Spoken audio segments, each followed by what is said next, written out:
Good morning students. आज हम क्षितिज में गद्य खंड अध्याय 2 ल्हासा की ओर इसको पढ़ेंगे और समझेंगे। चैप्टर 1 हमारा कंप्लीट हो गया है गद्य खंड में और पद्य खंड में भी। गद्य खंड का चैप्टर 1 था हमारा 2 बैलों की कथा, और अब ये चैप्टर 2 अध्याय 2 आपका स्टार्ट हो गया है ल्हासा की ओर।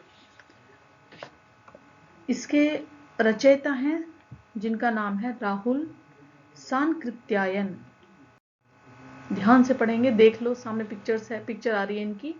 राहुल सांकृत्यायन, इनका जन्म हुआ था 1893 में और इनकी मृत्यु हुई थी 1963 में।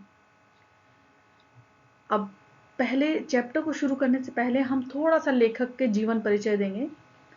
राहुल सांकृत्यायन घुमक्कड़ी स्वभाव के थे और इन्होंने समस्त भारत भ्रमण किया हुआ था। यात्रा वृत्तांत में नंबर 1 पर लिखने वाले ये लेखक थे, जिन्होंने पूरा भारत भ्रमण करके पूरे भारत का यात्रा वृत्तांत अधिकांशतः लिख चुके थे। और इनका जन्म जिला आजमगढ़ उत्तर प्रदेश में हुआ था। इनका वास्तविक नाम था केदार पांडे। इनकी शिक्षा आगरा, काशी, लाहौर में हुई थी और इन्होंने श्रीलंका जाकर बौद्ध धर्म ग्रहण कर लिया था। बौद्ध धर्म आपने जैन धर्म है, बौद्ध धर्म है, बहुत सारे धर्म हुए हमारे भारत में हैं। तो बौद्ध धर्म बाद में इन्होंने श्रीलंका में जाकर बौद्ध धर्म को अपना लिया था, बौद्ध धर्म में चले गए थे। इन्हें महापंडित भी कहा जाता है। क्योंकि इन्हें महापंडित क्यों कहा जाता है? क्योंकि इन्हें बहुत सारी भाषाओं का ज्ञान था। बहुत सारी भाषाओं में पाली, प्राकृत, अभ्रंश, तिब्बती, चीनी, जापानी, रूसी, और जरूरी भी था क्योंकि इनका स्वभाव घुमक्कड़ स्वभाव के थे। तो ये अलग अलग स्थानों पर जाते थे भारत के जगह जगह पर। और सभी जानते हैं कि भारत अनेक भाषाओं का देश है ना। अब वहां पर घूम कर आते थे, कई कई दिन रह कर आते थे, तो इन्हें कुछ तो नॉलेज खुद हो गई थी और कुछ इन्होंने सीखी, क्योंकि जब वहां जाना था, वहां रहना था, तो उनकी भाषा, उनसे घुलने मिलने, उनकी संस्कृति को पहचानने के लिए वहां की भाषा का जानना इनके लिए जरूरी था। तो इन्हें कई भाषाओं का ज्ञान था, कई भाषाओं पर इनके बहुत अच्छा अधिकार था। और इनकी यात्रा वृत्तांत साहित्य में राहुल जी का स्थान सर्वोपरि है। इसीलिए इन्होंने घुमक्कड़ शास्त्र नामक एक शास्त्र की भी रचना की। अनेक स्थलों की यात्रा करने से मनोरंजन, ज्ञानवर्धन, अज्ञात स्थलों की जानकारी, वहां की संस्कृति, भाषा आदि की जानकारी ये हमें देते रहे हैं। इनकी रचनाएं हैं मेरी जीवन यात्रा, जो 6 भागों में है।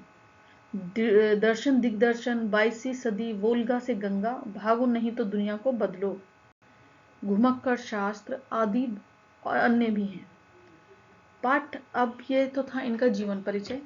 अब हम पाठ की ओर आएंगे,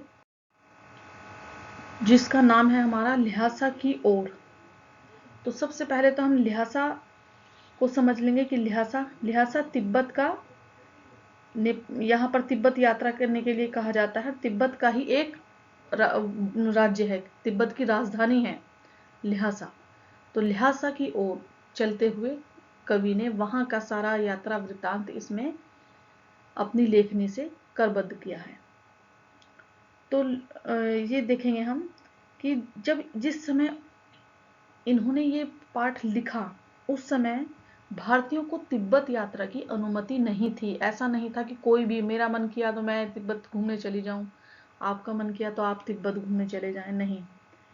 इस कारण इन्होंने यह यात्रा भिखारी के वेश बदलकर यात्रा इन्हें करनी पड़ी थी, क्योंकि ये तो घुमक्कड़ी का इन्हें विशेष शौक था। इस यात्रा वृत्तांत में तिब्बत की राजधानी ल्हासा, मैं बता रही हूँ ल्हासा की ओर, ल्हासा का मतलब है तिब्बत की राजधानी। ल्हासा के नाम के ऊपर ही इसका पाठ का नाम रखा गया है। की ओर जाने वाले दुर्गम रास्तों का वर्णन बहुत ही रोचक ढंग से, बड़े ही शक्तिशाली तरीके से इन्होंने हमारे सामने प्रस्तुत किया है। इस पाठ से हमें उस समय के तिब्बती समाज के बारे में महत्वपूर्ण जानकारी मिलती है। अब हम पाठ को समझने के लिए सबसे पहले हम देखेंगे पात्र परिचय। तो सबसे पहले तो यहाँ पर जो पात्र हैं वो लेखक स्वयं है, क्योंकि यह यात्रा वृत्तांत है, कहानी तो है नहीं जिसमें काल्पनिक या कल्पना भरेंगे, वो नहीं। इसमें सबसे पहले लेखक हैं जिनका स्वभाव कैसा है, घुमक्कड़ स्वभाव है, दृढ़ निश्चयी है और साहसी यात्रा में यह रोमांचक यात्रा करने में निपुण थे और एक्सपर्ट थे। अध्ययनशील थे, इन्हें पोथियों को पढ़ने का, ग्रंथों को पढ़ने का बड़ा शौक था। महापंडित थे, कई भाषाओं का इन्हें ज्ञान था, मैं पहले बता चुकी हूँ। अब पात्र परिचय में एक तो राहुल सांकृत्यायन खुद हो गए, दूसरे थे सुमति, एक अन्य कैरेक्टर पात्र है इसमें सुमति। वास्तविक नाम है इनका शेख।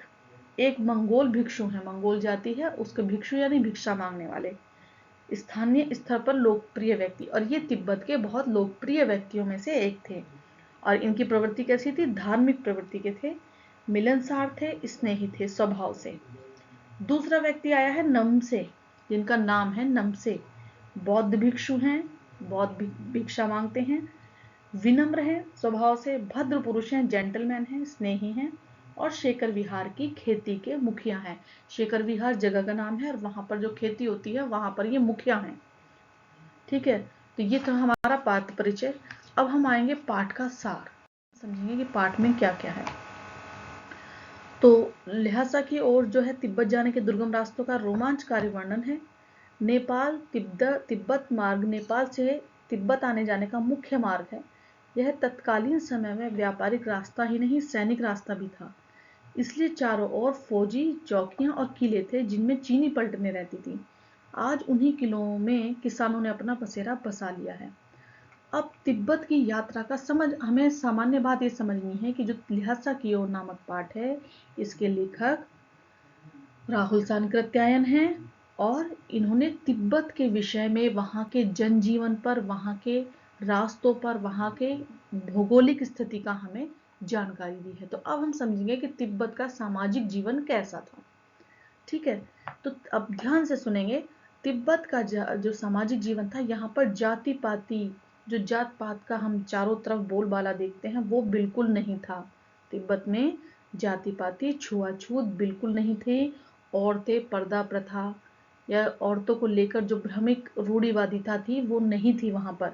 रूढ़िवादी जो कुछ पुरातन परंपराएं होती हैं कि किसी के सामने नहीं जाना, या जहां औरतें हैं वहां बाहर के लोग नहीं जाएंगे, ऐसा वहां पर तिब्बत में कुछ नहीं था। औरतें पर्दा में नहीं रहती थी। निम्न श्रेणी के भिखमंगों को छोड़कर कोई भी अपरिचित व्यक्ति यानी कोई भी बाहर का व्यक्ति उनके घर के अंदर जा सकता था।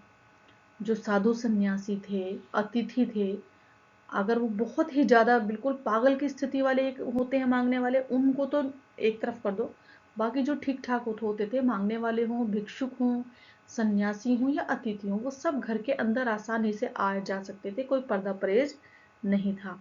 और वो घर की सास हो या बहू हो, कोई भी उन्हें चाय बना कर देती थी, और अगर वो भी नहीं है तो वे स्वयं भी किसी भी घर के अंदर जाकर उनके बर्तन वगैरह का इस्तेमाल करके अपने लिए स्वयं चाय बना सकते थे। किसी तरह की रोक टोक इस मामले में नहीं थी। और यहाँ चाय सोडा, मक्खन और नमक डालकर मिट्टी के बर्तन में परोसी जाती थी। यानी कि यहाँ चाय कैसी होती थी, सोडा पड़ा होता था चाय में, मक्खन पड़ा होता था, नमक पड़ा होता था। शायद हम तो ऐसी चाय नहीं पी सकते। अब यह कि तिब्बत में ठहरने की सही जगह। इस यात्रा के दौरान लेखक और उसका साथी सुमति भिखारी के वेश में थे, क्योंकि मैंने पहले बताया कि वहां पर यात्रा करने की अनुमति नहीं मिलती थी, तो इसलिए लेखक जो है वो भिखारी के वेश में गए थे। तब भी इन्हें थोडला के आखिरी गांव में सुमति के जान पहचान वाले घर में अच्छी जगह मिल गई। 5 साल बाद जब वे इसी रास्ते से लौटे, तब वे भिखारी के वेश में नहीं, भद्र यात्री के वेश में थे। फिर भी किसी ने रहने के लिए जगह ना दी, उन्हें सबसे गरीब झोपड़े में रहना पड़ा। यह बहुत कुछ लोगों की उस समय की मनोवृत्ति पर निर्भर है, क्योंकि वे शाम को मदिरा पीकर अपने होश हवास खो बैठते हैं। तो यात्रा जो लेखक ने है वहां पर 2 बार यात्रा की थी। एक बार पहली बार यात्रा की जो उन्होंने सामान्य वेश में की थी, तब उन्हें किसी ने अपने घर में रुकने नहीं दिया, किसी ने कोई खास तवज्जो उन्हें नहीं दी, ना ही उन्हें वहां का सफर आसान लगा, क्योंकि वहां शाम के समय होने के बाद लोग अक्सर शराब पीकर और कुछ उल्टी सीधी हरकतें करते, शराब पीकर होश में तो रहते नहीं थे, तो इस वजह से। लेकिन जब दूसरी बार उन्होंने भिखारी का वेश धारण कर लिया तो उन्हें वहां अधिक सम्मान मिला, और उनकी जो रास्ते की जो परेशानियां थी वो लोगों ने जगह जगह पर उनकी मदद की और उन्हें काफी आदर सत्कारपूर्ण स्थान दिया। अब है डांडा थोडला का जंगल। डांडा यहाँ पर एक प्रमुख स्थल है और थोडला का जंगल जगह का नाम। 16-17 हजार फीट की ऊंचाई पर स्थित डांडा खतरनाक स्थल है यहाँ पर तिब्बत में। यहाँ मीलों तक कोई गांव दिखाई नहीं पड़ता।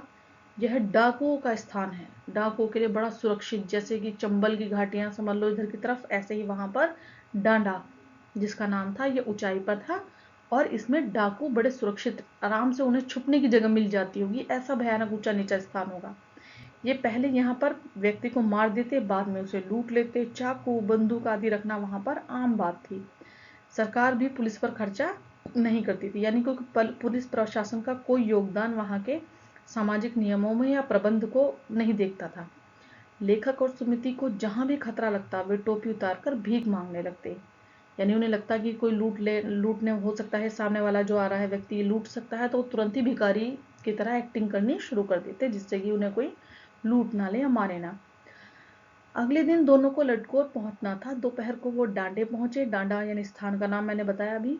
दाहिनी तरफ बर्फीली पहाड़ियां थी, पहाड़ नंगे थे, ना बर्फ थी ना हरियाली। सबसे ऊंचे स्थान पर डांडे के देवता का मंदिर था, जिसे पत्थरों, सींगों व रंग बिरंगी झंडियों से सजाया गया था।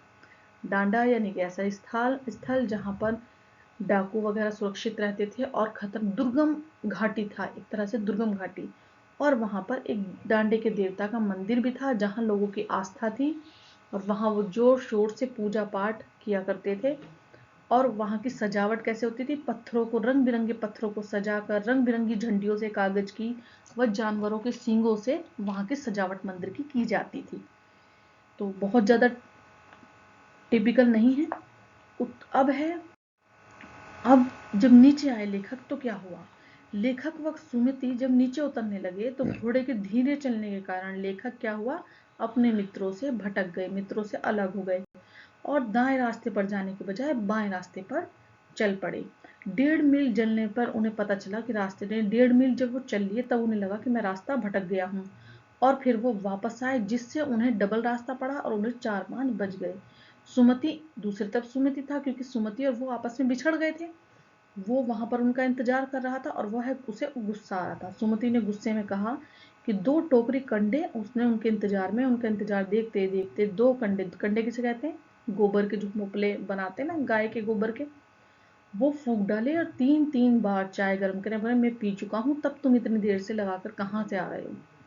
मजबूरी बताने पर, जब उन्होंने मजबूरी बताई लेखक ने कि भी मैं भटक गया था, मेरा घोड़ा बीमार था और इतना बूढ़ा भी था उनका घोड़ा जो था, और मैं रास्ता भटक गया, फिर वापस लौट आया तो इसलिए देर हो गई, तब वो जाकर शांत हुए। सुमति का जो चरित्र चित्रण कई बार पूछ लिया जाता है, तो सुमति कैसे थे, स्नेही स्वभाव के थे, और जितनी जल्दी उसे गुस्सा आता था उतनी जल्दी उसका गुस्सा ठंडा भी हो जाता था। यहाँ पर हम ये वाला उदाहरण, हम अगर ऐसा प्रश्न आता है तो दे सकते थे कि जब लेखक उनसे बिछड़ जाते हैं तो उसे बहुत, सुमति वहां इंतजार करता करता थक जाता है, उसे बहुत गुस्सा आ जाता है ना। और जब लेखक उनसे उनके पास पहुंचते तो कहते हैं कि तुम्हारे इंतजार में मैंने इतने सारे कंडे फूंक दिए और 2-3-3-4 बार चाय पी ली, कहाँ रुक गए थे। लेकिन जब लेखक उन्हें अपनी देर से आने का कारण बताते हैं तो उनका गुस्सा ठंडा हो जाता है। लड़कोर में एक अच्छी जगह रहने को मिली और गर्मा गर्म थुक्पा खाने को मिला। थुक्पा वहां का एक चाय कहवा की तरह एक बनाया जाने वाला काढ़ा, जिसे थुक्पा कहा जाता है। चाय सत्तू भी साथ में, चाय और सत्तू, सत्तू जो हमारे यहाँ जौ और चने वगैरह का पीस कर उसको बनाया जाता है, ठंडा करके पीते हैं मीठा मिलाकर। अगले दिन वे एक पहाड़ी पर गए जिसका नाम तिगड़ी समाधि गिरी था। सुमति के यजमान हर जगह थे, वे उन्हें गंडे पहुंचाना चाहते थे। यजमान किसे कहते हैं, यजमान होते हैं जो कोई पंडित या पुरोहित होते हैं, उनको उनको जो पूजते हैं, उनसे जो पूजा करवाते हैं वो यजमान कहलाते हैं। जो उनकी आवभगत करते हैं, उनसे पूजा पाठ करवा के उन्हें उचित दक्षिणा देते हैं, उन्हें रहने का प्रबंध, उनके खाने पीने का प्रबंध और अपनी सामर्थ्य के अनुसार उनकी खातिरदारी करते हैं जितनी हो सकती है उनसे, वो यजमान थे। तो हर जगह थे वे उन्हें गंडे पहुंचाने। गंडे जगह के नाम है। गंडे कपड़े की पतली पतली चीरी बस्तियों से बनते थे। गंडे खत्म होने पर सुमति कपड़ों से नए गंडे बनाने, गंडे हैं जो ये गले में हाथों में बांधा जाता है ना, जिससे ताबीज एक तरह से, उन्हें गंडे है ना, तो पतली पतली चिरी बत्तियों से बनाए जाते थे और जब गंडे खत्म हो जाते तो पुराने कपड़ों से नए गंडों को बना देते थे। लेखक ने सुमति को दूर गांव में ना जाने के लिए राजी कर लिया। अब है जागीरदारी प्रथा। तिब्बत की जो जमीन थी वहां खेती का ही कार्य होता था, अधिकतर खेती रोजगार जो थे खेती से जुड़े हुए थे, और तिब्बत की जमीन जगीरदारों में बटी थी। इन जागीरों का काफी भाग मठों के हाथों में था। मठ जो बौद्ध धर्म के मठ होते हैं, तो उनका खेती का सारा कार्य करता धरता, खेती का सारा प्रबंधन जो होता था वो उन मठों के हाथ में था, वो मठों के हाथ में था। जागीरदार किसानों से खेती कराता था। कोई भिक्षु खेती का प्रबंध देखने आता तो उसे राजा के समान आदर सम्मान मिलता था। यानी भिक्षुक जो होते थे, जो खेती का कार्य देखते थे, और उनकी जो स्थिति थी वहां पर राजा के अनुसार थी, जो वो कहेंगे वो ही वहां होगा, उनकी आज्ञा का उल्लंघन नहीं किया जाता था। लेखक और सुमति शेखर विहार में एक भद्र पुरुष से मिले। भद्र पुरुष यानी सज्जन व्यक्ति से मिले। भिकमंगे के वेश में होने पर भी उन्हें आदर मिला। वहां एक बौद्ध मंदिर था जहां बुद्ध की 103 हस्तलिखित हाथों से लिखी हुई पोथियां रखी हुई थी। वहीं लेखक ने आसन बिछाया जमाया, और एक एक पोथी 15-15 शेर की थी। लेखक उन्हीं पोथियों में रम गए, यानी लेखक ने उन्हें पढ़ने में खो गए बिल्कुल। सुमति ने यजमानों के पास जाने के बाद पूछा तो लेखक ने अनुमति दे दी। लेखक ने सोचा ये जो यजमानों के पास जाएंगे तो शायद ज्यादा देर लेंगे, इतने में आराम से ये पोथियां पढ़ लूंगा। लेकिन जब वो यजमान के पास गए और वो उनके सोचे हुए समय से जल्दी ही वापस आ गए, और उनकी पोथियां उतनी पढ़नी पूरी नहीं पढ़ पाए थे, लेकिन फिर भी उन्होंने खुशी खुशी अनुमति इसीलिए दी थी कि ये आराम से, चलो यहाँ से जाएगा तो मैं आराम से बैठ के अपनी ये सारी पोथियां पढ़ूंगा। उनका बहुत मन था उन पोथियों को, 103 पोथियों को पढ़ने का। और फिर वे अगले दिन वे भिक्षु किससे, नमसे से विदाई लेकर अपने रास्ते पर चल दिए। तो ये था हमारा चैप्टर ल्हासा की ओर, जिसमें तिब्बत, तो इसमें मेन जो चीजें हैं वो यही हैं कि जो तिब्बत का यात्रा का, जो तिब्बत का, ये हम रीडिंग बुक से रीडिंग करेंगे, उससे हमें और अधिक अच्छे से समझ पाएंगे। वहां के दुर्गम रास्ते कैसे थे, बहुत भयानक रास्ते थे।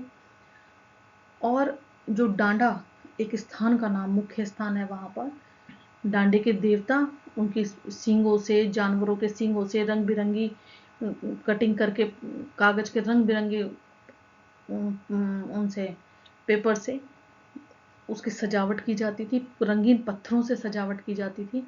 और रास्ते ऐसे भयानक थे कि दिन में रात में किसी भी समय वहां लूटपाट हो जाती थी, कोई भी किसी को मार सकता था। हर किसी के पास हथियार रखने के अधिकार थे। कोई पुलिस प्रशासन का किसी के ऊपर कोई दबाव नहीं था। कोई भी किसी से जरा सी भी बात हो जाने पर वो अपने आप उससे बदला लेने के लिए तैयार रहता था। कोई भी जान और माल दोनों का वहां पर खतरा बना रहता था। सामाजिक दूसरी तरफ देखें तो वहां का जो माहौल था वो स्त्रियों के लिए बहुत अच्छा था। किसी तरह का पर्दा परहेज नहीं था, औरतें पर्दा नहीं करती थी। कोई भी अतिथि उनके घर में आ जा सकता था और वे पूरा आदर सत्कार उनका करती थी, और उन्हें चाय खाना जो भी चाहे वो उनसे बनवा कर खा सकते थे। और उनकी अनुपस्थिति में वो खुद भी घर में जाकर उनका बर्तन, उनके किचन का सामान प्रयोग करके, रसोई का सामान प्रयोग करके अपने लिए बना सकते थे। किसी तरह का जाति प्रथा का कोई भेदभाव नहीं था, ना ही छुआछूत का कोई भेदभाव था, किसी तरह का नहीं था। तो ये बहुत सारी चीजें थी जो वहां अच्छी भी थी, और बस एक जो थी कि प्रथा, जो वहां हथियार रखने संबंधी किसी पर कोई दबाव ना होना, तो उससे क्या है, हर समय लूटपाट का डर, कोई किसी से डरना, किसी की कोई शिकायत किसी से नहीं कर सकते। तो ऐसा वहां का जो तिब्बत का समाज था, ऐसा था। बाकी अब हम इसमें जब बुक होगी तो उससे रीडिंग और अच्छी करके अच्छे से समझ सकेंगे पार्ट को। अब अगली वीडियो में इसका प्रश्न अभ्यास जो है, जितना अभ्यास कार्य के जितने प्रश्न हैं वो हम इसे कराएंगे।